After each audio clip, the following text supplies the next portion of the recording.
Hey Valeria, Akram here from ClickFunnels Tech Support. So I understand that you want to know if you can have two buttons on your page. That one will take your clients to the order form, and then another button to the thank you page. So the way the ClickFunnels platform is set up is such that you can actually have different steps that would help you to be able to go from the opt-in to the order form and then to a thank you page.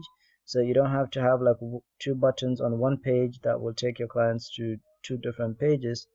But you can have like an opt-in here, so they come in, they put in their email, their details, they go through that, and it takes them to your order form, which is the sales step that you have titled here.